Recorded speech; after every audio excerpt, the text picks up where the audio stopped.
Platicando en Católico es un podcast en el cual buscamos conversar con gente que está en diferentes trincheras dentro de la iglesia, para que nos platiquen por un lado cómo Dios los ha llamado y por otro lado lo que hacen en y por la iglesia. De esta forma esperamos conocer más a la iglesia de hoy en día, enriqueciéndonos de testimonios y dándonos ánimos para entender nuestra vocación y lugar en la iglesia, así como respetar, pero sobre todo amar más a nuestra madre iglesia. Ojo, estamos en este viaje juntos. Nosotros tenemos el micrófono, pero no estamos enseñándole a nadie, sino que nosotros simplemente hacemos las preguntas, ya que queremos conocer más sobre la iglesia. Si decimos alguna incoherencia, por favor, háganoslo saber en nuestras redes sociales. Agradeceremos mucho sus consejos.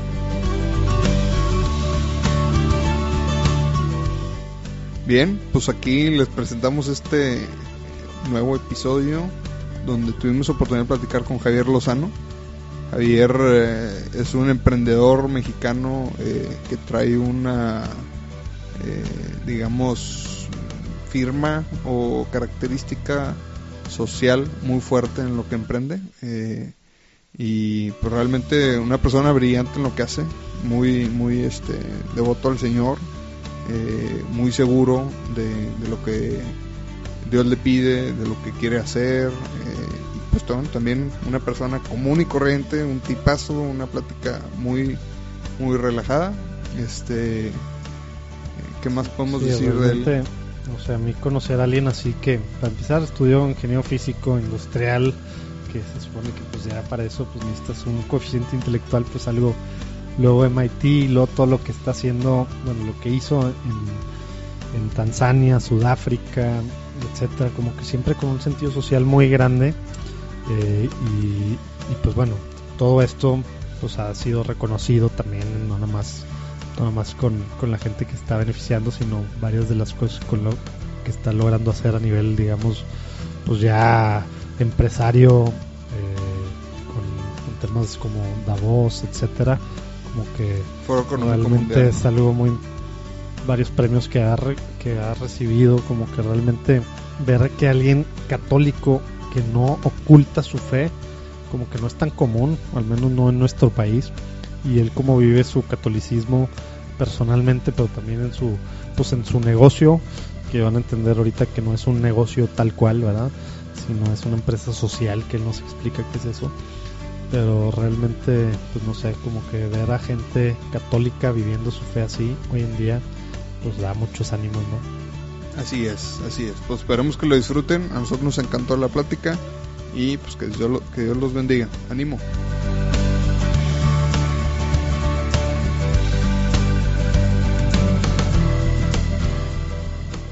Muy bien, Javier, pues muchas gracias por acompañarnos, Vamos a ver cómo se pone la platiquita ahorita. ¿Qué les parece si empezamos por lo primero? Ponemos en presencia del Señor, en nombre del Padre, el Hijo, del Espíritu Santo.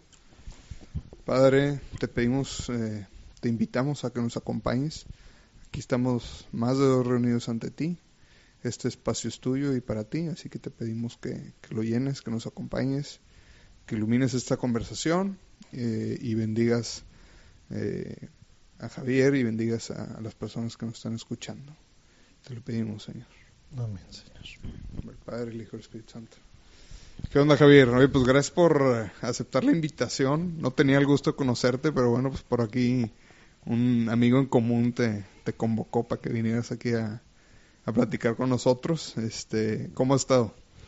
Todo muy bien. Muchísimas gracias por la invitación, Lalo, José Manuel. Un gusto estar aquí.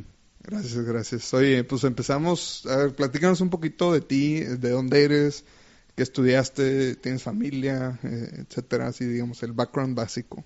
Claro que sí. Soy de aquí de Monterrey. Casado ya un poco más de 10 años. Tengo 3 niños, un niño, 2 niñas. Y bueno, uno, Dios mediante, en camino. Ándale. Entonces va creciendo también la familia. ¿Cuánto tiene el mayor? Está por cumplir 8 años. O sea, se van a llevar 8. 8, 6, 4. Sí, bendito Dios. Y bueno, un poco de mí estudié ingeniero físico industrial en el TEC. El IFI. El IFI. Todo el mundo, cuando yo estudié ahí en el TEC, me acuerdo que los IFIs eran como que no, esos vatos están en otro nivel. O sea. Y bueno, la física siempre me ha encantado. No tanto, era más, las matemáticas eran un poco más complicadas, pero muy bonita carrera. Y bueno, luego hice posteriormente una maestría en un MBA con enfoque en emprendimiento e innovación en MIT. Ok, ¿qué edad tienes, perdón? Tengo 40 años. Ándale, pues se ve más joven aquí para los que no lo conocen. Más que nosotros, al menos. Sí. No lo han corrido sin aceite a él, pero bueno. El dormir bien todos los días. Híjole. Oye, y un poquito el background de cómo a lo largo de tu vida te has acercado a Dios o cuál ha sido el rol de Dios en tu vida a lo largo de los años. ¿Qué nos puedes platicar al respecto de eso? Claro que sí, bueno, definitivamente muy muy importante, ¿no? Para mí el objetivo de siempre cómo hacemos las cosas, pues es la santidad y la salvación. Pero bueno, un poco digamos que cómo ha sido mi conversión, ¿no? Yo creo que bueno, empecé muy muy chiquito. Yo soy el cuarto de mi casa, los 4 cesárea. Entonces, bueno, mi mamá me platica que cuando tenía 4 meses de embarazo, el doctor le insistía mucho en que abortara, porque pues, era muy riesgoso, que la matriz iba a tronar. Y bueno, pues ella muy muy valiente siempre le decía que pues esa era una decisión de Dios, ¿no? El doctor le insistía, oye, piensa en tus otros 3 hijos, piensa en tu esposo. Y mi mamá siempre fue, eso es una decisión de Dios. Y cuando llega el 11 de diciembre, el doctor llega, yo tenía, eran 7 meses de embarazo, entonces llega el doctor y le dice, ¿sabes qué? Tu matriz ya no aguanta, tenemos que operar. Y mi mamá le pide a mi papá que se vaya rápido a la basílica y que le pidiera a la Virgen, 1, pues que se lo encomendaba, y 2, que le diera un mes más. Entonces llega el 12 de diciembre, el doctor la checa y dice, bueno, aguantas un día más. Llegó el 13, bueno, un día más y un día más. Y el 11 de enero llegó y dijo, ya no aguantas, sí, mañana opero. Nací el 12 de enero. Que creía que ya sabíamos. Entonces tenía miedo que te fuera así los 30 días. Justamente fue un mes más, que era llegar a los 8 meses. Wow. Entonces yo le digo, mamá, pues yo venía para nacer el 12 de diciembre y hacer Lupito. Fue hacer Lupito y fue el 12 de enero. Y yo creo que, bueno, pues de ahí viene un amor muy especial que le tengo a la Virgen de Guadalupe. Y que, bueno, ¿Y eran muy devotos en tu familia? O sea, ¿eran muy, digamos, pegados a la fe? ¿O simplemente era como en algunas familias que, pues, simplemente en problemas, pues, había que hacer las mandas? No, siempre la piedad sí estaba muy presente. Mi mamá siempre también, ella muy devota a la Medalla Milagrosa y a la Virgen de la Medalla Milagrosa. Y no, siempre muy presente. Porque realmente en nuestra familia. A mí me gusta mucho cuando pues, David también platicó algo así y varios de los entrevistados, o cuando, no nomás en el podcast, ¿no? Te toca escuchar así testimonios de gente que con mucha fe le pide algo a Dios. O sea, es como ya das por hecho el milagro, porque confías tanto en el Señor y confías en lo que está en sus manos y siento que a las generaciones más jóvenes nos cuesta más trabajo. O sea, no es práctico. Un poquito. Porque no es práctico. O sea, no es práctico decir, estoy en el hospital, mi esposa está con un tema grave y me dice, lánzate ahorita a la basílica no tiene sentido a rezar. Oye, pues no es práctico. ¿Por qué? Pues no confiamos en Dios, no confiamos suficiente y no acudimos a Él y no pedimos su ayuda, ¿no? Sí, no, definitivamente. De hecho, este cuarto hijo que estamos esperando justamente en diciembre, principios, nosotros hemos perdido 2, ya en los meses 6, y este último venían síntomas muy parecidos, ¿no? Y luego platicando con un doctor, el doctor Jerónimo me dice, arráncate a María Siempre Virgen, que está nominado para venir aquí también, y encomiéndaselo.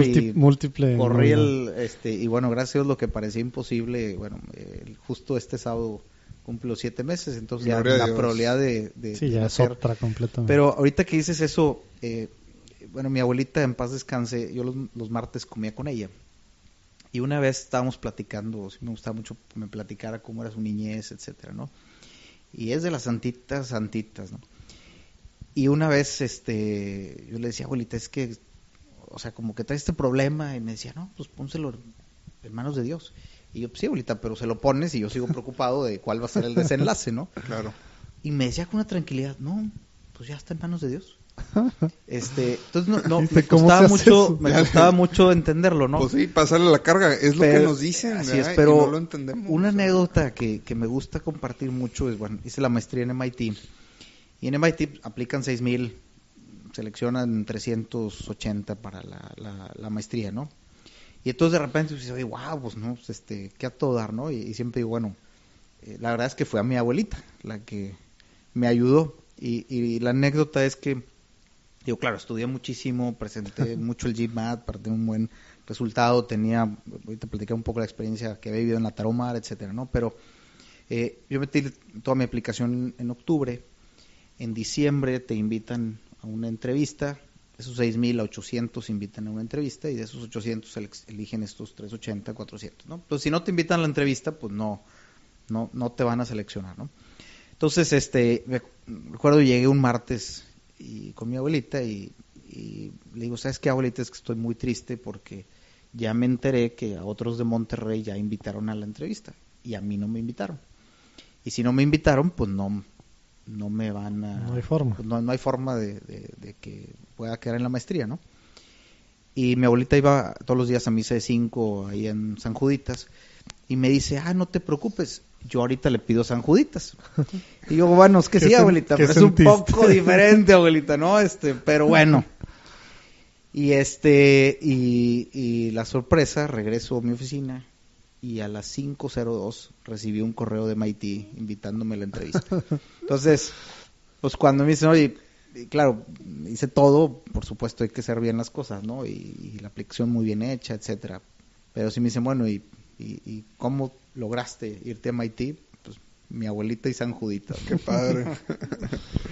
Oye, regresando un poco a tu familia, dices tu niñez vivían así y después tú en algún momento, digo, platícanos a lo mejor un poco de tu adolescencia y cómo entra a lo mejor el tema de que de repente decidiste irte a la Tarahumara. ¿Cómo pasó eso? Sí, bueno, principalmente creo que muchas veces cometemos el error de formar a nuestras familias en una fe, pero en una fe que es más consciente como de las formas, ¿no? O sea, oye, es que tenemos que rezar el rosario, es que tenemos que ir a misa, es que tenemos que hacer esto, pero a veces poco nos preocupamos de sobre todo sentir el amor de Dios. Uh-huh. O sea, la iglesia nos va poniendo recomendaciones que nos hacen vivir pues de una manera más agradable y entonces creo que una parte que sí yo viví mucho de mi mamá es que íbamos a misa, rezamos el rosario, etcétera, pero siempre fue muy enfocado o sea, al amor de Dios, ¿no? O sea, hay que ir a misa porque Dios nos quiere que sepa de nosotros. Sí, no por obligación o por cumplir. Exactamente, ¿no? Como que entonces, bueno, una infancia muy tranquila, digo, nada especial, con mucho amor de mis padres. Y luego cuando, bueno, yo siempre soñé con ser astronauta, pero realmente soñaba ser astronauta. Mi niñez era jugando fútbol y leyendo todo el espacio, el telescopio, bueno, estaba viendo las estrellas, etcétera, ¿no? Entonces, realmente yo quería ser astronauta. Entonces, cuando termino prepa, pues sí, mi sueño era irme a MIT, ¿no? Hacer la carrera. Hice todo el proceso de aplicación y platicando yo estudié con los maristas, entonces me fui a un retiro en la prepa y platicando con un amigo, eso en el 94. Los maristas es el Franco, ¿verdad? Así es, en el Franco Cum y luego la prepa en la UDEM. Entonces, en la prepa, un retiro. Entonces era justo cuando estaba el levantamiento de Marcos en Chiapas, etcétera, ¿no? Y me dice un amigo, oye, pues es que yo me voy a ir a Chiapas porque voy a ir a ayudar a la gente. Yo le decía, mira, yo me quiero ir a MIT porque quiero ser un gran científico que cambie México, etcétera. Pero la realidad es que no conocía México, ¿no? conocía las ciudades principales, pero no en sí, como pues ya un tema más de cómo vive la pobreza, ¿no? Y entonces, bueno, pues ahí fue cuando decidí irme a la Sierra Tarahumara a través de los maristas. Y bueno, nuevamente, ¿no? Creo que como Dios va poniendo las cosas, los maristas tienen varias casas donde reúnen voluntarios. Entonces, yo iba a ir a una, Norogachi. Cuando llego a Krill, que iba a pasar la noche, al día siguiente me iba a Norogachi.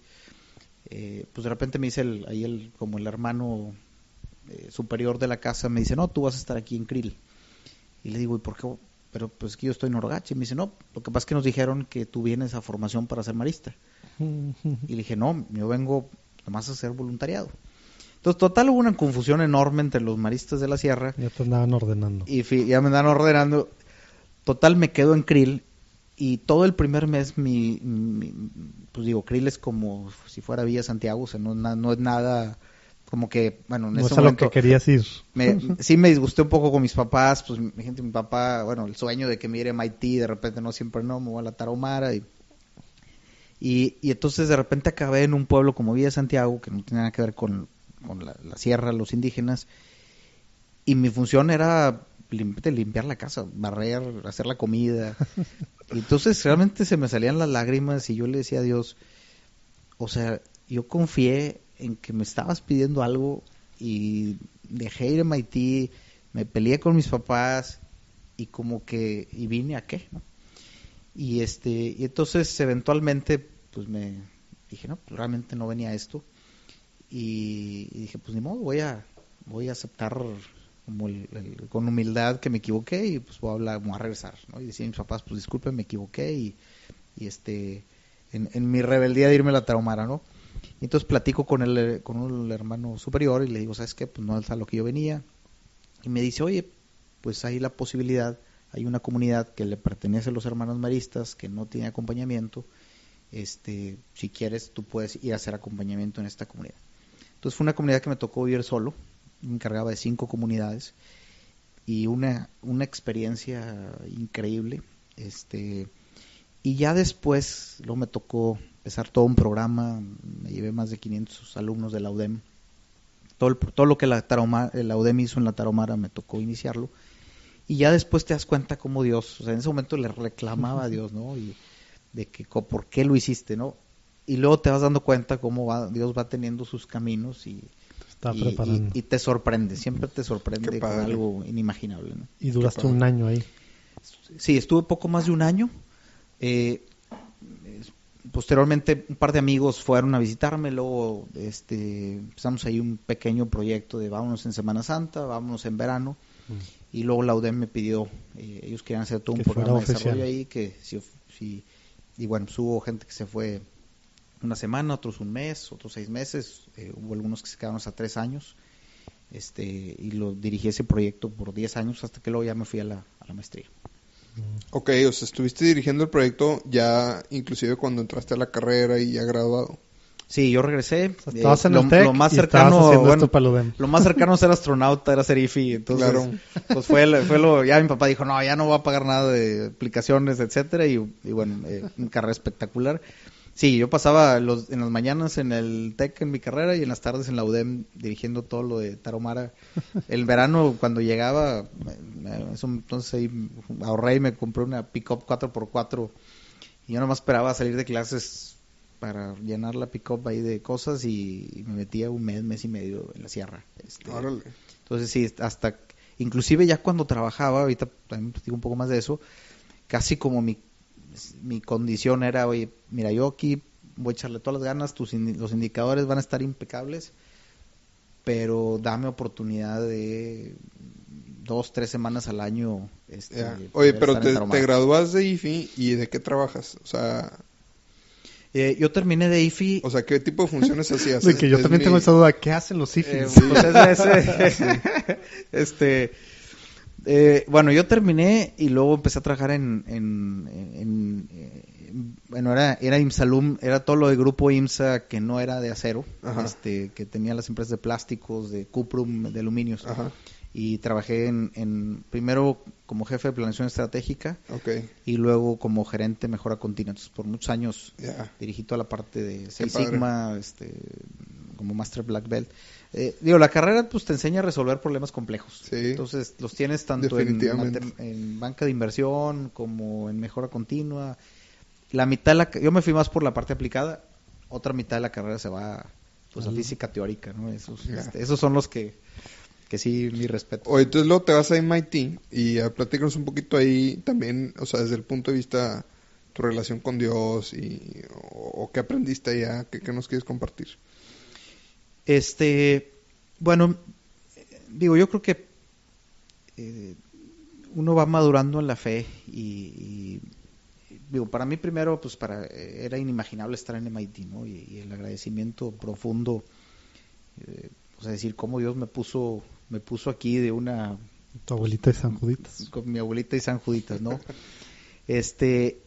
Y yo creo que una experiencia, tuve un profesor, Clayton Christensen, ha escrito varios libros de innovación disruptiva, etcétera, ¿no? Y entonces fue muy peculiar porque en su última clase dice, bueno, pues una de las ventajas de ser profesor de Harvard y MIT es que les puedo decir lo que quiera, ¿no? Entonces dice, en esta última clase les voy a hablar de cosas personales y nos dio un par de lecciones muy importantes. Él fue compañero de la gente que estuvo en Enron. Entonces, por ejemplo, nos hablaba de cómo ser honesto, o sea, es más fácil ser honesto 100% que 99.9%. Y él compartía mucho, me gustó mucho la anécdota que, bueno, él siendo mormón, pues los domingos están dedicados a Dios. Y él estaba en el equipo de básquetbol en la Universidad de Oxford. Total, pasan a la final y el juego de la final es en domingo. Y entonces le dice el entrenador, por favor, Clayton, él es muy alto, o sea, era casi ahí el central, o sea, decía, por favor, Clayton, o sea, es la final.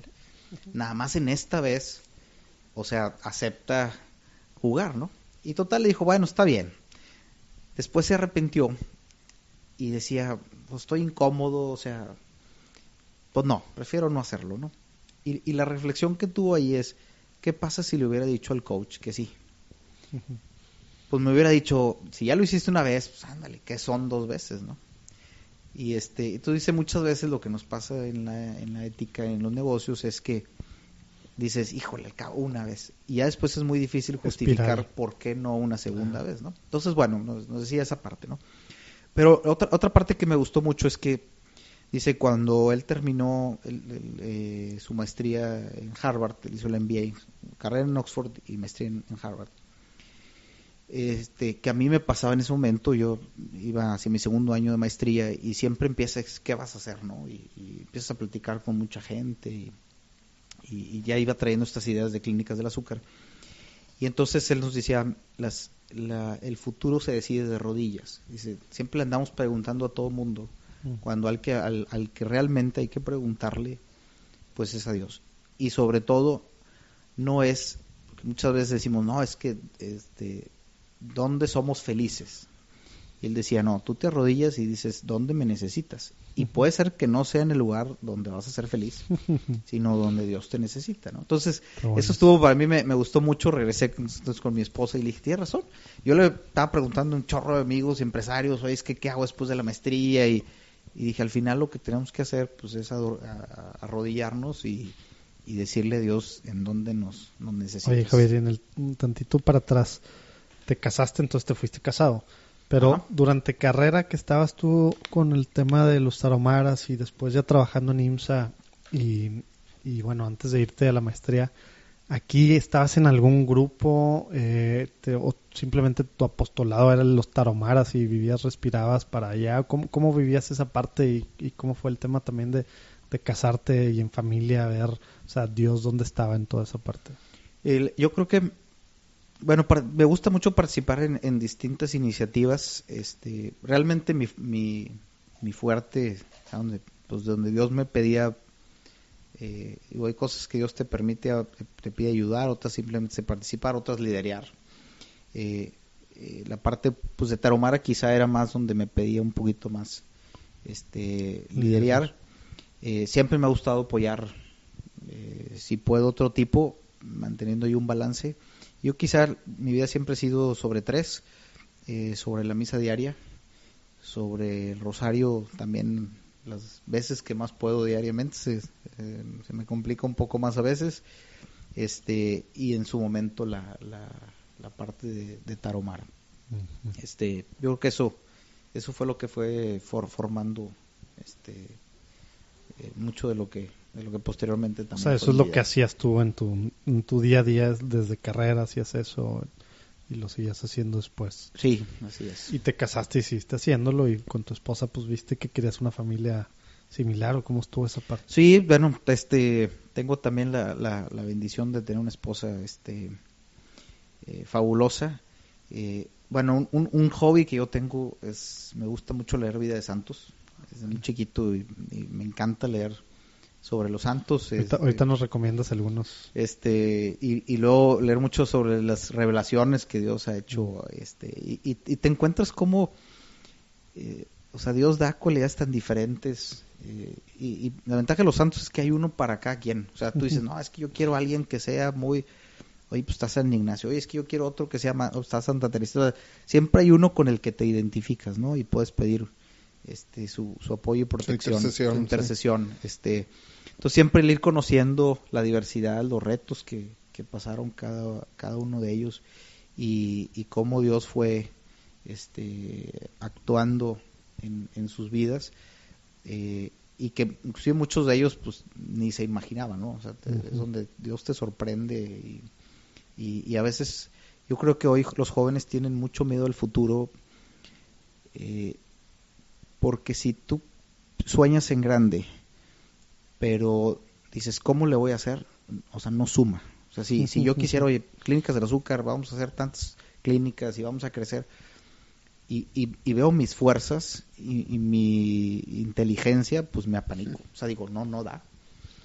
Pero cuando dices, pues no da, pero por algo Dios me está inspirando y Dios me va a ayudar, y en su momento, aunque no va a ser fácil, pero es donde enfrentas el futuro con más confianza, ¿no? Okay. Si no, pues te apanicas. Claro.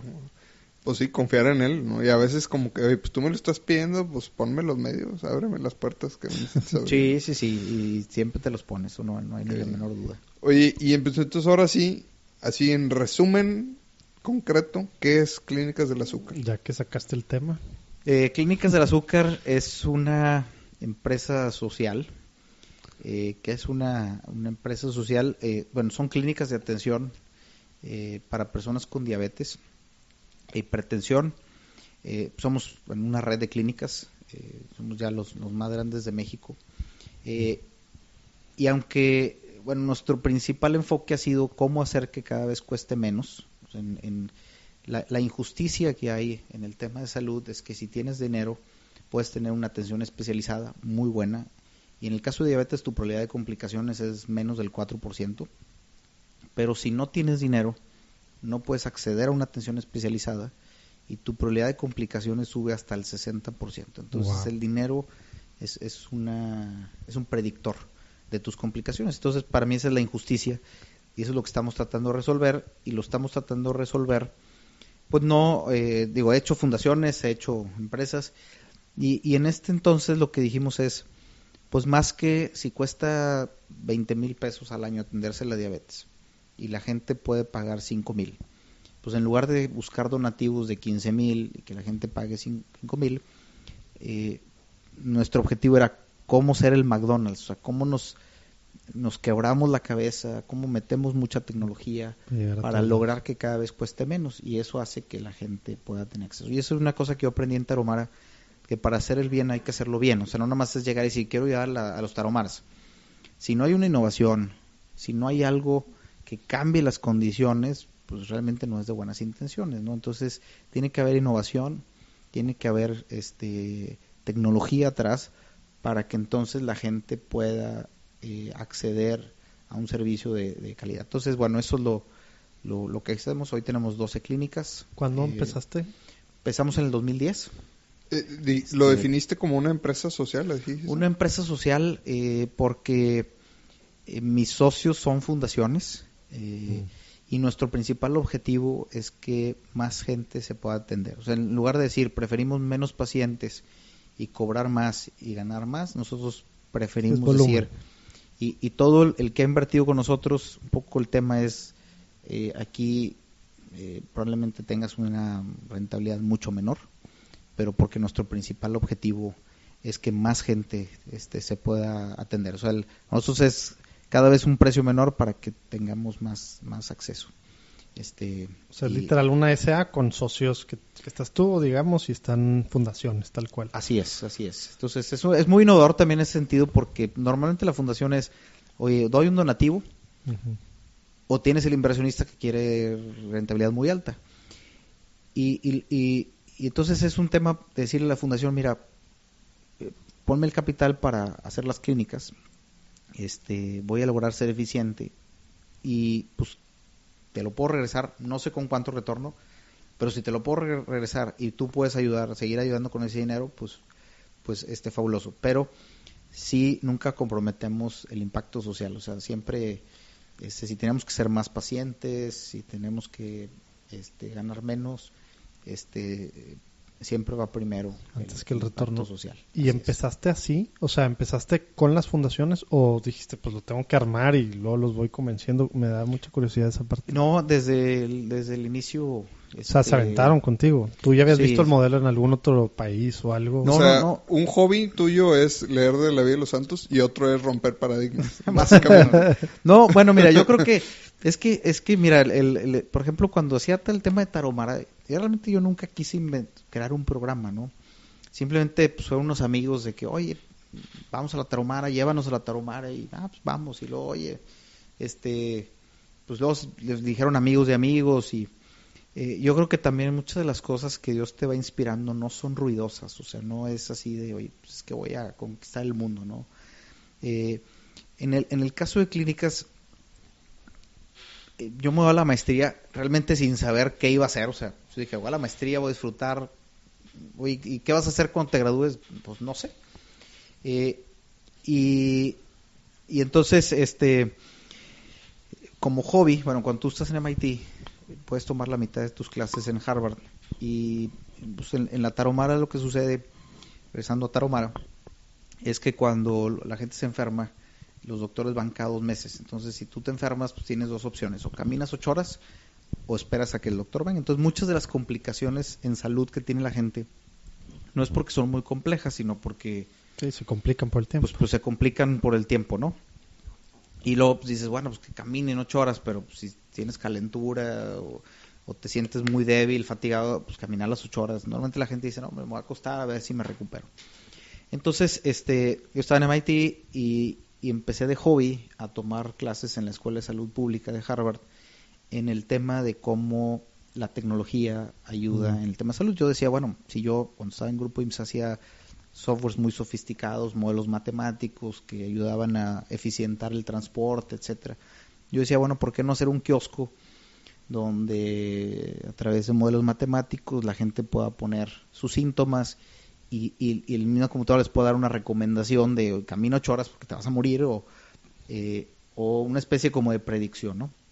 Que no se queden así en la nube sin respuesta, ¿no? Que no se queden sin saber nada, más o menos que los orienten, ¿no? Exactamente, ¿no? Entonces, córrele, cuate, porque ya... exactamente, o sea, la información empodera, ¿no? Entonces, uno de mis primeros proyectos fue con el secretario de Salud de Tanzania en cómo diagnosticar pie diabético para las islas de Pemba y Zanzíbar, porque solo tienen un especialista en Dar es Salaam. Y era un tema de, ¿será esto telemedicina o será un software de reconocimiento de imágenes? Entonces, muy bonito proyecto. Y después hice otro proyecto con un grupo de hospitales en Boston de cómo la tecnología le ayuda a pacientes con diabetes para mejorar su adherencia al tratamiento, tener una mejor comunicación médico-paciente. O sea, ahí empezó tu involucramiento con la diabetes, ¿no? Así es. Que es un jugador importante en todo esto. Así es, y era un hobby, ¿no? Sí, la forma de llegar a los que realmente no tienen acceso. Así es, y entonces, pues aprendí mucho de diabetes, desde tecnologías de punta hasta cómo llevarlo a comunidades rurales, y entonces fue la primera vez que hablé con mi mamá y para preguntarle su diabetes. Realmente ella tenía ya varios años con diabetes, y pues para darme cuenta que se sentía muy sola, que era muy complicado, se iba con la endocrinóloga, y luego ella había tenido también cáncer de mama, entonces de repente el oncólogo le decía otra cosa y regresaba con la endocrinóloga y le decía otra cosa, la nutrióloga, el oftalmólogo, entonces... ¿Qué dices? Imagínate en el ejido, ya en la sierra. Entonces llegó un punto en que me dijo, ya no quiero saber nada de diabetes, no importa que me vaya mal con esto. Entonces para mí sí fue como un shock. Y por supuesto, decir, si mi mamá tiene seguro de gastos médicos y es bien complicado, pues qué pasa con el resto de la población, ¿no? Y fue muy sencillo, para mí era como, el aha moment fue, ¿por qué no existe el McDonald's de la atención en diabetes? Donde estuviera todo en un solo lugar, donde fuera fácil. Yo soy apasionado de la tecnología. Oye, ¿estabas comiendo en un McDonald's cuando se te ocurrió esto? Pues me encanta, bueno, a mí me gusta, siempre me gusta cómo uno puede ahorrar o tener, a mí me gustan mucho las eficiencias, pues era gerente de mejora continua. Entonces, si el tema a mí de todos los fast food, todos me encantan porque, o sea, cómo le hacen para llevar, como decía Bill Gates una vez nos dijo en MIT, como que no nos hagamos tontos, no hay mejor hamburguesa por $1 que la de McDonald's. O sea, el objetivo de llevarte una hamburguesa de calidad en muchas partes del mundo. Y bueno, y entonces, bueno, de ahí salió el tema de Clínicas del Azúcar y solo como una anécdota, nuevamente, de cómo Dios te sorprende. La realidad es que nunca me imaginé la dimensión, ¿no? O sea, yo dije, ¿por qué no existe una clínica así fácil, conveniente? Y me acuerdo mucho que, bueno, hice todo el proyecto, las cosas iban dando para regresarme y hacerlo. Igual, yo tenía las deudas de los créditos de la maestría y pues mi esposa me decía, pues, bueno, pues estaba toda la inseguridad en Monterrey el 2010. Y me acuerdo mucho subirme en Boston al avión de regreso y estar viendo por la ventana así la pista. Yo estuve también unos meses en consultoría, me tocó viajar mucho. Y estaba viendo así la pista de aterrizaje y decir, bueno, yo creo que va a pasar muchos años en que me vuelva a subir un avión, porque pues voy a ir a poner una clínica en Monterrey, una de las colonias periféricas, pues realmente no va a tener por qué viajar, ¿no? Y bueno, años más tarde resultó que lo que hacemos es sumamente disruptivo. Somos los primeros a nivel mundial que creamos un concepto de retail alrededor de diabetes. Hemos creado mucha tecnología alrededor para lograr que pues cueste muy poco comparado. Y bueno, la mayoría de las fundaciones que nos fondean son internacionales. Soy consejero para el Foro Económico Mundial en temas de salud y de behavioral science. Entonces, tenemos reuniones en varios países, la reunión de consejeros en Dubái. Entonces ahorita me toca casi 1 o 2 veces al mes viajar a pues, muchas partes del mundo y siempre, de hecho, pues, a mi esposa a veces se enoja porque siempre dice, oye, la gente me dice, ¿por qué viajas? O sea, si las clínicas están en Monterrey, Saltillo, ¿por qué viajas?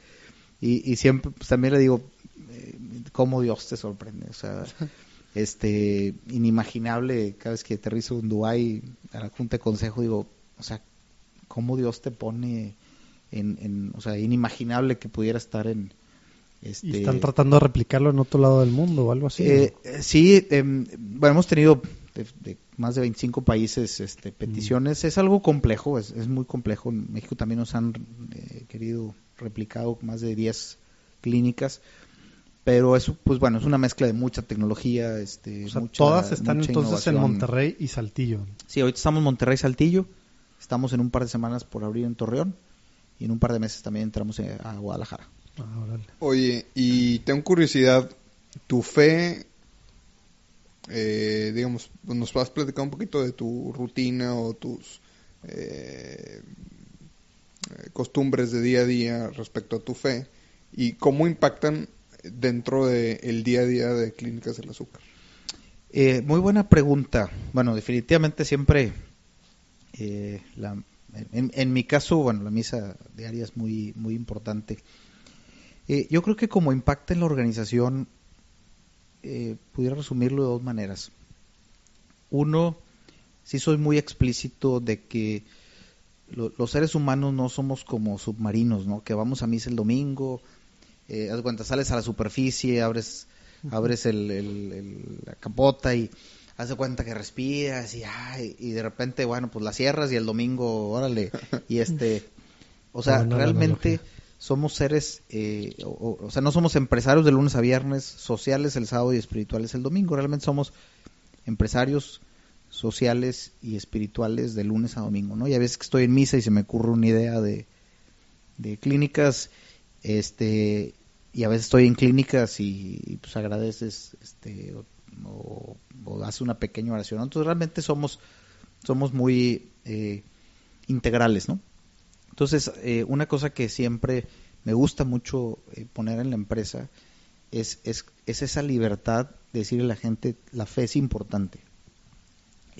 A las 12 hay algunos que tocan una campana, rezan el Ángelus, la empresa está consagrada al Sagrado Corazón de Jesús, al Inmaculado de María y a San Miguel Arcángel. Y toda la gente que trabaja para clínicas sabe que está consagrada la empresa. Todos saben, y tenemos de todas denominaciones, hay gente que dice yo no creo en Dios, y no es un tema de, o sea, para mí no es la evangelización de decir, oye, mira, es que ven porque quiero que te pongas a rezar, no, es decirte, la fe es importante, y si para ti la fe es importante, aquí tienes un espacio donde puedes mostrar tu fe. Si quieres ir tú a misa en la mañana, si quieres ir en la tarde, si quieres, o sea, como a ti te guste, expresarla, como Dios le das el espacio y nadie se tiene que esconder de nada. Exactamente, solo que, o sea, si tú eres, oye, pues voy a rezar el Ángelus a las 12 en mi oficina y que nadie me vea, no, o sea, es decir, aquí tú puedes juntarte con varios y decir, oye, vamos a rezar el Ángelus. Ahora, nunca te vamos, si tú dices, oye, yo no creo en Dios, horas menos. Nunca te vamos, sino, entonces vienes y simplemente hay un espacio, porque creemos, yo creo que es muy importante, y yo lo puedo decir, o sea, sin Dios, a veces, una vez en una conferencia me decían, oye, si puedes no hablar de Dios, o sea, habla del emprendimiento, y le dije, es que yo no sé cómo hacerlo sin Dios. O sea, ¿y te dejaron darla de todos modos? Sí, pero o sea, yo no sé hacerlo sin Dios. Le pusieron la musiquita como en los Óscares. No, digo, no es tampoco verse muy papista, ¿no? Pero realmente hay gente que sí puede, ¿no? O sea, oye, hay unos cuatro, ¿no? Súper brillantes que yo la realidad es que sin Dios, he tenido equivocaciones tan importantes que Dios maravillosamente la ha corregido. Entonces, digo, sin Dios ya hubiera quebrado como 3-4 veces. Traicionarías la esencia que te ha permitido estar. Sí, exactamente. Como a veces decía una vez también un mentor, digo, no, de repente dice, oye, ¿qué clínicas o va creciendo? Digo, no crees que somos tan cuerdos, ¿no? La realidad es que Dios ha... mira, voy a poner el caso, un día, la primera vez que levanté capital de la primera fundación, yo doy cuenta que decía, oye, pues necesito este monto. Cuando dices la primera fundación, estás hablando de Tarahumaras. De clínicas. De la primera fundación ya en clínicas. Sí, el primer fondeo económico, o sea, que hicieron cual, en clínicas. Uno de tus socios. Yo decía, oye, pues con este dinero lo hago para la primera clínica y probar el modelo y el desarrollo de la primera tecnología. Típico, Y normalmente, pues te pone eso. Y entonces el cuate me insistía, me dice, oye, mira, te voy a poner un poco más. Y yo le decía, no, es que no lo necesito, con esto tengo. Y con esto ya hice bien, es más, ya hasta calculé un extra por si... Y me decía, déjame ponerte un poco más. Bueno, total le tomé todo el dinero que proponía. Y dime cuánto necesité. Lo que él había puesto, ¿no? Entonces... Y una vez me decía uno, oye, es que qué buena ronda hiciste y cómo le calculaste. Soy un genio. Si yo lo hubiera calculado, hubiera quebrado la mitad. Y ahí es donde dices, cómo Dios se hace presente. O sea, te va poniendo esta gente y se va haciendo presente y te va ayudando a que las cosas salgan bien. Ha sido muy difícil, por supuesto, retos enormes, de esos días muy complicados, pero siempre con la confianza de que pues por algo, si es de Dios y pues porque Él así lo quiere. Para mí es una misión La diabetes es la primera causa de suicidio. Entonces, para nosotros la misión principal de clínicas es llevar paz. No me la sabía para nada. Paz a la familia, o sea, alguien que tiene una amputación, que tiene... Entonces, yo lo que digo es, si nosotros logramos llevar paz... ¿Cuánto es el porcentaje en México de gente que tiene? Es muy alto. Bueno, en adultos es casi 27%. Wow. Es primer causa de amputaciones, primer causa de ceguera, primer causa de suicidios. Wow. Entonces, nuestra labor es ayudarte que estés bien, y si estás bien, pues creo que vas a poder dar mayor gloria a Dios, o vas a estar más agradecido con Dios. Entonces, como que nuestra labor es generar paz para que puedas hacer tu misión. Oye, y recapitulando un poquito, ¿en qué año, perdón, fue que se fundó? ¿2010? Yo terminé la maestría en el 2010, Ajá. Entonces terminamos y nos regresamos en septiembre, mi esposa y yo. Y nos tardamos un año en que abrimos la primera clínica. O sea, en 2011 abre la primera clínica. Sí, de hecho, nuevamente igual, hay otra anécdota. No nos querían dar un permiso bueno, dos anécdotas muy rápidas. Conseguimos un local, ahí estábamos por la Expo Guadalupe, y a los 3 días lo balacearon. Hubo una balacera y estaba el tema de inseguridad. Bajó el costo de la renta. Y regresaba nuevamente, o sea, lo renté. Yo me acuerdo que llegué a mi casa, pues, yo fui a mostrarlo, de hecho, a un potencial inversionista, y de repente llego y todo balaceado, y pues, se asustó y definitivamente ya no quiso invertir. Y no, regresé a mi casa, me tapé, o sea, no quería saber nada, me quedé a dormir y nuevamente le decía a Dios, ¿por qué? O sea, ¿por qué me hiciste rentar ese local, no? Siempre. Y total, pues bueno, duermes y tratas de levantarte y agarrar fortaleza. Y unos días antes de que íbamos a abrir esa sucursal, llegó una señora y me dice, oye, ¿qué va a hacer aquí? Y le dije, no, pues es una clínica de diabetes. Y me dice, muy entusiasmada, y me dice, ¿sabes por qué estás aquí? Y se llama Hilda. Y yo, no, dígame por qué. Me dice, porque yo he estado rezando mucho a Dios de que alguien pusiera una clínica de diabetes. Wow. Entonces, bueno, son esas veces, y bueno, no nos querían dar el permiso, un tema de corrupción, y pues aguantamos varios meses hasta que nos lo dieran bien. Y un viernes llegaron, me dijeron, oye, aquí está el permiso. Y entonces dije, abrimos el lunes, ¿no? Y el lunes, ahora sí que por esas diosidencias, era el Día Mundial de la Diabetes. Entonces abrimos el 14 de noviembre. Entonces la gente me dice, oye, ¿cómo lo planeaste para abrir el 14 de noviembre, Día Mundial de la Diabetes? Y oye, contestas, ¿no? Es que soy IFI. Así es, ¿no? Y, bueno, la razón fue que me dieron el permiso el viernes anterior. Qué padre. Wow. No, hombre. Y bueno, ya prácticamente 10 años, y que desde el punto de vista central o oficinas centrales, ¿como cuántas personas trabajan en clínicas? Ahorita ya somos un poco más de 200. Y luego son 180 en toda la parte médica. Entonces, 180 especialistas desde la parte psicológica, nutricional, médicos. ¿Y algunos como asesores y algunos de planta, digamos? ¿O como... No, todos, todo el personal de las clínicas, y luego en oficinas. Oye, pero las clínicas sí son clínicas, no son como estos laboratorios que básicamente ahí nomás te sacan la sangre, pero todo se manda a un lugar central donde. No, son clínicas. Cada uno es un standalone. Sí, o sea, nuestra función se le llama prevención secundaria, es ayudarte te ayudamos a que baje tu nivel de azúcar. Y estar al pendiente de que no tengas ninguna complicación. Yeah. Si ya tienes una complicación, entonces te referimos. Si ya necesitas, por ejemplo, una operación de ojos, etcétera. Entonces, nuestra labor es ayudarte a que si tienes diabetes, te baje tu nivel de azúcar y no tengas ninguna complicación. Qué padre. Pues se me hace que podíamos platicar horas de este tema, Javier, pero... No, pues es fascinante y bueno... Creo que podemos hacer mucho bien también desde nuestras profesiones. Antes de que pasemos a la polémica sección de preguntas rápidas, hay una... Por ahí me habías platicado que te ha tocado dar charlas y traer charlistas para pues una especie de mini congreso o algo que haces un día del empresario o algo en la UDEM, algo así, ¿no? Sí, bueno, tenemos iniciamos una cátedra, de hecho un inversionista... Oye, te van a dar el honoris causa en la UDEM, sin haber estudiado nada en el TEC, pero pues bueno, en la UDEM haciendo todo. Pues mira, pues es donde Dios va. De hecho, yo quería primero hacerlas afuera, ¿no? Y un versionista consejero me decía, oye, pues yo conozco a Paco Escúnaga, vamos a ver si podemos hacerlo en la UDEM, etcétera, ¿no? Y el objetivo de estas charlas es que hay veces que, por ejemplo, me invitan a una conferencia de emprendimiento y normalmente el joven, y ahora a mí me pasó, yo estuve en un club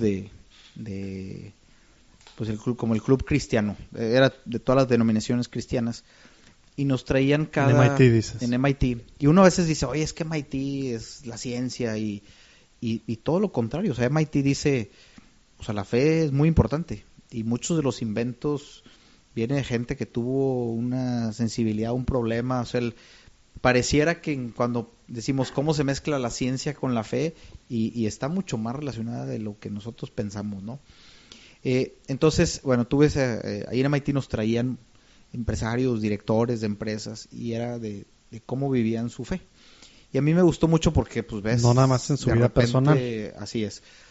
Y entonces, yo lo que aquí compartíamos era, de repente me invitan a una conferencia de MTech, de emprendimiento, y la gente dice, no, es que seguro es porque estudiaste en MIT, porque el empuje, y me decía una profesora, no, es que seguro es de trabajar 7/24, y le dije, no, el domingo es dedicado a Dios, o sea, yo el domingo no toco no toco nada del trabajo, porque de hecho no abrimos los domingos, y a veces me dicen, oye, es que, y digo, es que la gente tiene que tener su espacio de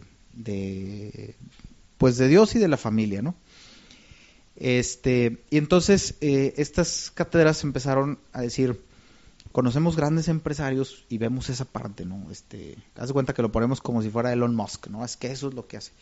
Y cuando platicas con muchos, te topas estas historias, ¿no? Es que me puse a rezar y me pasó esto. Y entonces estas cátedras, llamamos fe y congruencia, y liderazgo profesional, lo que buscamos es, hemos tenido como Pancho Garza de Arca, Mario Páez de Sigma, bueno, ahora hacia la UDEM, y si la pregunta es, tú como director general de una empresa tan importante, ¿cómo vives tu fe? Y bueno, te sorprendes. Qué padre. Que de repente decisiones, oye, vamos a rezar el rosario y tomar decisión. Nosotros, a veces decisiones muy importantes como equipo directivo, nos hemos ido a misa. Yo cada vez que voy al DF, todo el equipo lo tenemos. Haz de cuenta que siempre ir con la Virgen de Guadalupe a la Basílica es como una reunión. O sea, nosotros aterrizamos, vamos a la Basílica y está calendarizado como si fuera una junta más en la Ciudad de México. Como decía Lalo al principio, como que a veces suena contraintuitivo, ¿no? O sea, tienes cierto tiempo y en vez de dedicárselo a solucionar el problema, a pensar, a hacer números, a planeación estratégica, vas a perder el tiempo para ir hasta la Basílica, a estar un rato hablándole a la Virgen. O sea, no tiene sentido para la gente que, pues bueno, aún para muchos que queremos, ¿verdad? Y que queremos hacer eso, ¿cómo se hace eso? Qué padre compartir eso, o sea, pues es una lección para todos nosotros, qué padre. Sí, es que si gloria a Dios. Si piensas que con tus fuerzas logras las cosas, entonces caes en eso, ¿no? Ahí empieza el engaño, ¿no? Tengo que trabajar mucho porque entonces con eso puedo lograr más. Cuando dices, pues realmente es Dios el que potencializa todo lo que hacemos. Y le estás poniendo su lugar. Tal cual. Sí, entonces pues hay que darle su lugar. De hecho, los días 12 de diciembre es la peregrinación también de la empresa y hacemos un día de agradecimiento, es el día de agradecimiento a todos los empleados. Y de repente, o el Viernes Santo, ¿no? Es más, y un día me decía la de Recursos Humanos, oye, pues ya cerrar 12 clínicas, pues ya tiene un impacto económico importante, ¿no? Y me decía, seguro que cerramos. Y le dije, mira, yo una cosa así, con Dios no me meto. A él sus cosas, nosotros nuestras cosas, más yo ahí no me meto. Le dices, mira, pásale al Santísimo, le consultas y lo vienes y me dices, ¿no? Sí, o sea, tenemos, si lo ponemos, vamos a decir, en días hábiles, 220, tenemos 218 días para subir las ventas, no tratemos que de esos dos recuperemos. Entonces sí, nomás ahí con Dios no me meto. Oye, y una pregunta, ¿las cátedras estas están dirigidas a estudiantes, supongo? ¿O por qué las hacen? Digo, comentaste ahí que como que te apoyaron para hacerlas ahí, pero ¿A quién se dirigen? Pues está en el público en general, puede ir todo el que quiera. A los chavorrucos sí nos dejan entrar. Sí, están... ahí la UDEM estaba muy interesado en que sobre todo los jóvenes que están a punto de graduarse, conocieran estas historias porque se gradúan y entonces piensan de que no, es que aquí este es trabajo y quitan esa parte de fe. Mira, nuevamente la parte profesional, cuando yo estaba por irme a Tarahumara, recuerdo que un familiar no estaba muy contento y me decía, pues bueno, vete a la Tarahumara y el día que estés muriendo de hambre, pues nomás no me pidas, ¿no? Haz de cuenta. Y entonces un día estaba en la empresa y bueno, me promovieron muy joven a una gerencia y yo le decía a mi jefe, bueno, ¿por qué me escogieron a mí, no? Y me decía, es que, no sé, hay algo que nos entusiasmó mucho. Y ya profundizando un poco más con él, que ahorita lo quiero mucho, de hecho es consejero también y en la empresa, me decíamos, excelente para el recuerdo, me decía, ¿sabes qué? Yo creo que hay que hacer lo de Tarahumara, porque cuando estaba en Tarahumara me tocaba hablar con la gente de la comunidad para hacer los proyectos, luego venía con empresarios a pedir los donativos, entonces me decía, oye, nosotros vemos que tú puedes estar presentándole al director general y luego estás en la parte de operación hablando con la gente, y entonces regresaba mucho a mi mente decir, mira qué ironía, lo que pareciera que en Tarahumara era pérdida de tiempo, como eso, y entonces esas son las cosas que yo digo, o sea, es que solo Dios puede, o sea, por más que uno quiera planear, ahí es cuando Dios, a veces no entiendes por qué esta situación y por qué me está pasando acá, pero realmente pues Dios te sorprende de cómo una cosa te lleva a otra, ¿no? Oye, pues vamos a poner información de la cátedra ahí en los show notes. Vi que todavía no tienen agendado para el 2019, de todos modos, ¿verdad? No, todavía no. Ahí les paso cuando ya nomás... Bueno, cuando nos pases ahí los vamos a postear. Muy bien. Que muchos no quieren, A veces de repente, o sea, lo viven muy profundo, pero a veces también les cuesta compartir cómo vivo mi fe en el negocio. A veces con no lo que es decías tan de fácil. MIT, precisamente el rollo de no vivir la fe en el tema personal, que para eso pues somos algunos medio que buenos en México, pero para vivirlo para afuera, tanto en tu negocio o trabajo o donde sea, o en tu vida social, eso se le complica, se nos complica la mayoría. Yo cuando empecé, en clínicas empezamos con esto, sí había gente que estaba preocupada y me decía, oye, inclusive de repente me dicen, oye, te van a estigmatizar de alguna forma. No se enoja la gente, ¿no? Exacto. Y ha sido sorprendentemente lo contrario.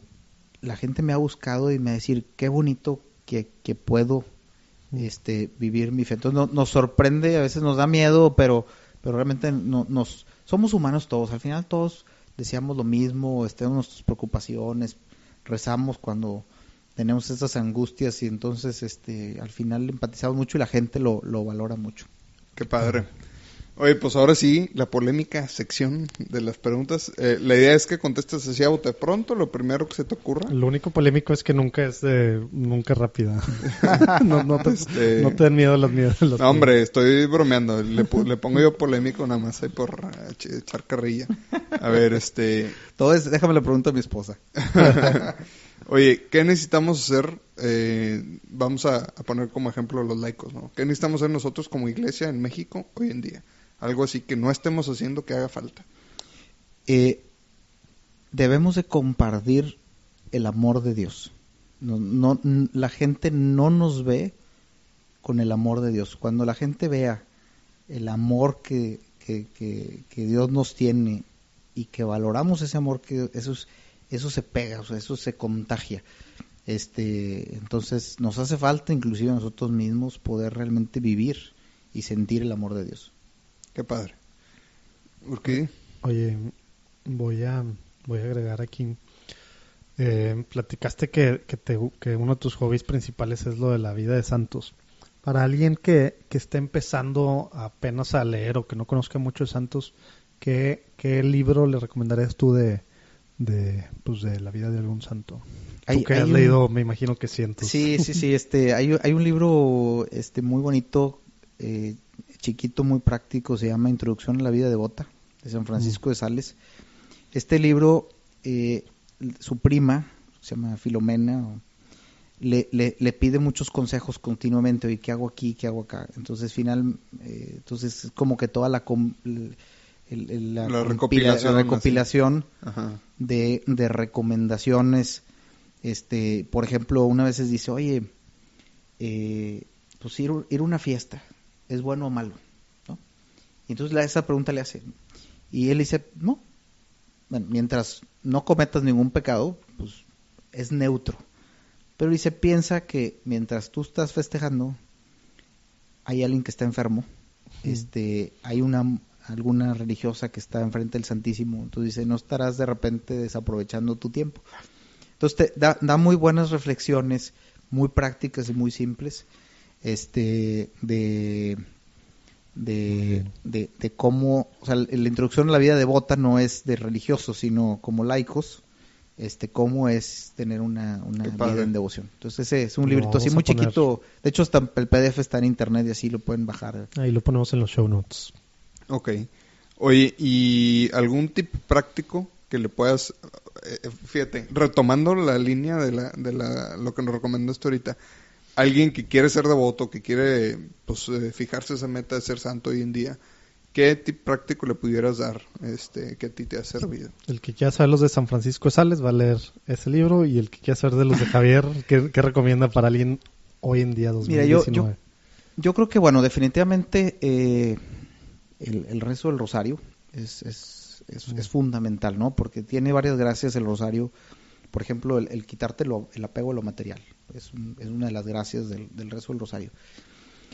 Yo lo que a veces siento que también nos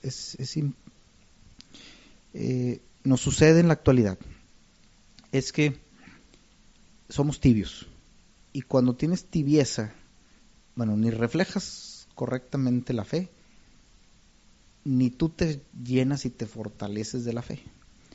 Entonces, por ejemplo, a veces decimos, oye, es que yo creo mucho en Dios y lo quiero mucho, pero me encanta ir a tal restaurante y me gasto 2,000 pesos en una cena. Entonces, yo a veces digo, tenemos que ir profundizando en esa congruencia, porque entonces vivimos, pues dices, oye, ¿cómo amas a Dios pero te gastas 2,000 pesos? O sea, se nos olvida que la razón del alimento es un sustento, que de repente Dios nos permite que se convierta en una convivencia para poder socializar y familiarmente, pero que nunca se convierta ya en un lujo o en un gasto innecesario, ¿no? Entonces, creo que ahora todo esto se da muy despacio, o sea, no es de que, bueno, a partir de ahora, sino de mucha reflexión y decir, oye, pues, ¿cómo aquí puedo, cómo cada vez puedo, no solo no ofender a Dios, sino como que cada vez cómo puedo responderle mejor? Ahora, con esto quiero decir, digo, todos nos equivocamos infinidad de veces al día, ¿no? Pero nunca decir, bueno, pues no importa, ¿no? Es que Dios no le importa si tengo el Mercedes. Pues yo creo que sí hace una reflexión y decir, oye, ¿y no podrás haber comprado uno más sencillo? Yo a veces digo, de repente una vez una persona me decía, pues sí, pero el que tú no gastes 1,000 pesos en el restaurante no va a hacer que un niño en África coma. Y le digo, efectivamente, pero sí puedo ser solidario. O sea, cuando menos, que si una persona tiene que comer, pues como que es medio injusto que yo me gaste mucho en una comida. No quito que también pues, Dios permite que festejemos, ¿sabes? Es un cumpleaños, pero que no se convierta en que, oye, pues cada semana mi gusto es irme a... Eso es el tema que dices de la congruencia, por lo que entiendo. Así, en esos pequeños detalles es donde vamos encontrando el por qué vale la pena. Y entonces nos vamos sintiendo, o sea, ahí es donde agarramos la pasión. Es igual que los hobbies. Oye, es que yo quiero ser apasionado del tenis. Pues jugando tenis una vez ahí de vez en cuando y apenitas, pues nunca te vas a ser apasionado. Te vas a ser apasionado cuando realmente digas, oye, es que la raqueta que tengo y el no sé qué. O sea, cuando en los detalles, hasta en los detalles te fijas, ¿no? Yo así creo que es cuando nos vas volviendo apasionado Y yo creo que es un tema no tanto de juzgar si tú te gastaste 1,000 pesos allá o 3,000 pesos acá o 5,000 acá. Es un tema de que, pues tal vez te van haciendo, o sea, cada quien lo que quiera, vale, está bien, pero a mí me nace, que se me hace incongruente eso, me nace que Dios me pide tener más solidaridad con mis hermanos, me nace que es innecesario este gasto porque pues no lo necesito, y pues también a veces cuando nos vamos arropando y nos vamos cargando de cosas del mundo, por así decirlo, pues vas perdiendo esa atención a Dios, esa centralidad que merece, ¿no? Yo no sé si... Sí, no, definitivamente. Yo creo que el diablo es muy astuto. De hecho, hasta en lo bueno también luego se mete el diablo, ¿no? Yo, por ejemplo, tengo muchos amigos gente que conocí desde la tarahumara, ¿no? Y cuando tú eres joven tienes ese gusto por la solidaridad, por ayudar, ¿no? Pero luego empiezas a trabajar y lo primero que te dice la gente es que no, ya olvídate de eso. Tú piensa en ti. Y entonces, pues es el diablo que muy astuto empieza a decir, claro. Oye, entonces, yo inclusive, por ejemplo, hay gente que, oye, le ha apasionado Clínicas del Azúcar y de repente, no, es que allá voy a ganar el doble. Y pues a mí me pesa mucho porque, pues el diablo a todos... Y yo estuve una vez súper emproblemado y no íbamos a poder arrancar Clínicas del Azúcar, y luego me habló un ex jefe y me dice, oye, supe que traes problemas, vente y te voy a pagar un chorro. Uh-huh. Y después lo vi, pues es una tentación, ¿no? De, oye... Sí, no es que él sea malo, ¿no? Es una circunstancia que se te pone en la vida que te distrae del plan de Dios, por así decirlo, es ¿no? Correcto. Entonces, pues muchas veces es ir respondiendo a esas inspiraciones donde, oye, puedo hacer esto... o puedo hacer un pequeño sacrificio, y luego no falta el miedo de que, no seas exagerado. Aparte, nada más recalcando, la pregunta era para ser santo, y santo no es ser decente, ¿verdad? Uh-huh. O sea, ser santo es como tú estás diciendo, es vivir la congruencia al máximo, y es pues hasta que duele, ¿no? O sea, literal, ¿verdad? Siendo feliz y todo en el camino, ¿verdad? Pero está muy bueno el tip. Yo creo que... Si es de largo plazo, un maratón. Es un tema de santo, ¿verdad? Pues si quieres ser medio, pues no hagas esto. Si quieres ser santo, pues tienes que fijarte en todos los detallitos, como tú dices. Claro, tienes que ir poco a poco, y es de tiempo, Dios. Dios nos da tiempo. Me gustaba mucho como decía un marista. Pues Dios no te juzga mañana. Te da tiempo.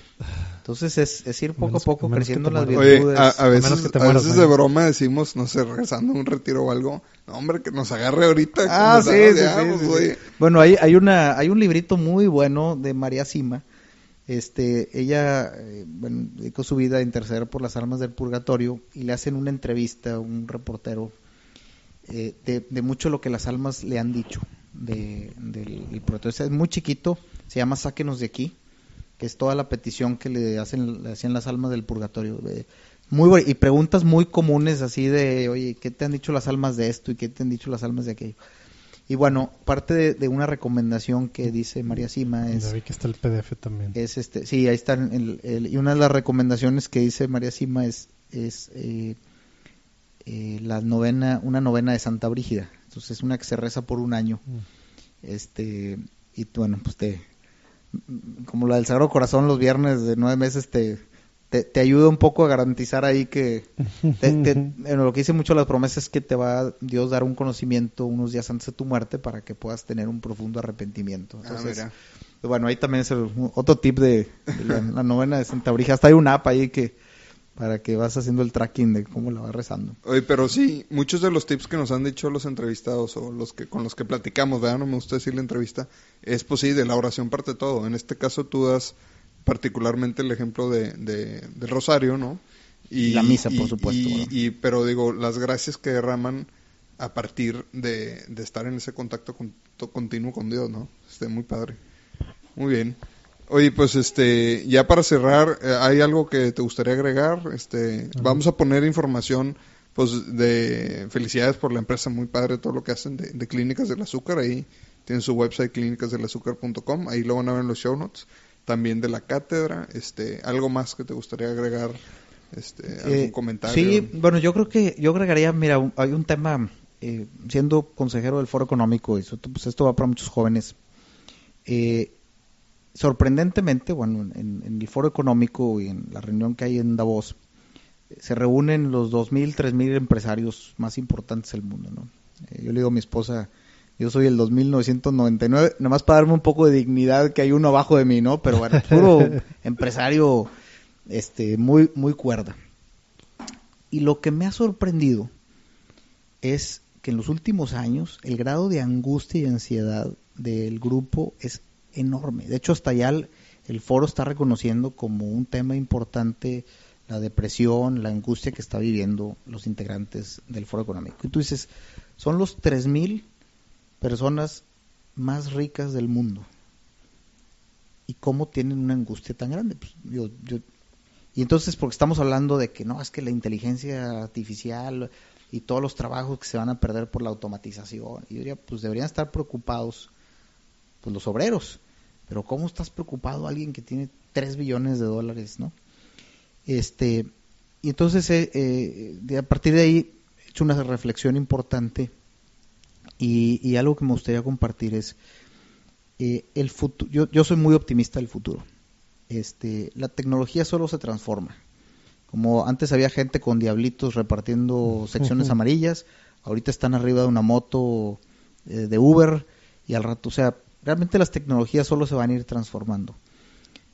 Pero es el hombre como centro, o sea, de la vida. O sea, yo no estoy optimista en el futuro porque la tecnología va. Yo soy optimista porque el hombre tiene una capacidad de amar y de transformar. Y cualquier problema que se nos vaya presentando tenemos la capacidad de ir encontrando una solución, ¿no? Entonces, yo compartiría que no caigamos en este error de que la incertidumbre hacia el futuro y qué fatalista, va a pasar, ¿no? y como decía también otro conocido, es que ahorita mi hijo están estudiando profesiones que ni en el futuro van a existir y digo, es que así ha sido siempre. Así ha sido siempre. Lo que debemos hacer es centrarnos en nuestras virtudes, en la confianza en Dios, y la tecnología que venga, pues no pasa nada, la utilizamos para el bien. Entonces, que seamos optimistas en el futuro, porque sabemos que tenemos la capacidad como seres humanos de salir adelante y que Dios, pues al final sabemos que hace pues, cosas inimaginables, ¿no? Entonces, ese sería mi último, confiar en esa parte. Muy bien. Oye, 2 personas, antes ya se me estaba olvidando, 2 personas que tú nos puedas ayudar a traer aquí, que creas que valga la pena que compartan aquí. Como en los seguros. Que platican. Sí. 2 recomendaciones. Díjole, pues bueno, me decías que Jerónimo... Bueno, es válido, pues ya Jerónimo ya va acumulando medallitas. No hemos hablado con él y le va a caer el bomberazo de repente.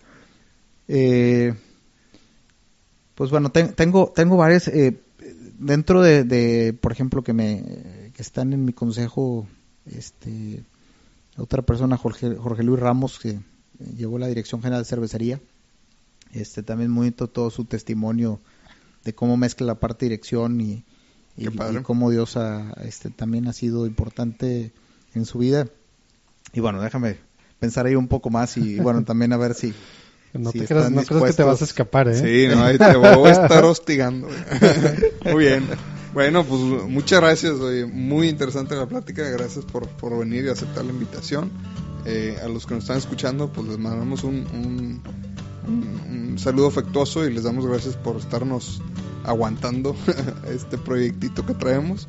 Y pues bueno, que Dios los bendiga. No se diga más. Pues felicidades también a ustedes y que Gloria a Dios. sigan muchas entrevistas más. Gloria a Dios. Ánimo. Hasta luego. Gracias por escuchar un episodio más de Platicando en Católico. El próximo lunes tendremos otra entrevista que nos seguirá ayudando a conocer más a la iglesia de una forma diferente. Hay que estar al pendiente. Visita nuestra página de internet www.platicandoencatólico.com. Ahí encontrarás notas, enlaces y detalles de lo platicado el día de hoy, así como herramientas e información para seguir descubriendo sobre la iglesia hoy. Si te gusta Platicando en Católico y piensas que le puede hacer bien a la iglesia y a más gente, por favor envía el enlace a tus conocidos. Nos ayudará muchísimo que nos califiques donde quiera que estés escuchando el podcast. De esta forma se volverá más visible para otras personas.